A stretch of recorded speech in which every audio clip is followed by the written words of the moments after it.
Darating ang panahon na mawawala tayo sa mundong ito. At kapag dumating ang panahon na yun, hindi mahalaga sa kung gaano karami ng pera ang naipon mo sa bangko. Hindi rin mahalaga sa kung gaano ka successful sa trabaho or sa business mo. At lalong hindi mahalaga sa kung gaano kaganda ng mukha at ng katawan mo. Dahil ang mahalaga pagdating ng panahon na yun ay ang sagot sa tanong na naging masaya ka ba? Nagawa mo ba ang kagustuhan ng puso mo kahit pag-gaano ka malito sa mata ng mundo?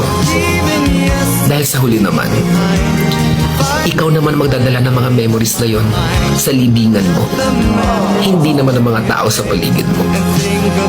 So make sure na bago pa dumating ang panahon na aalis na tayo sa mundong ito, siguraduhin mo sa sarili mo na magiging masaya ka at magagawa mo ang kagustuhan ng puso mo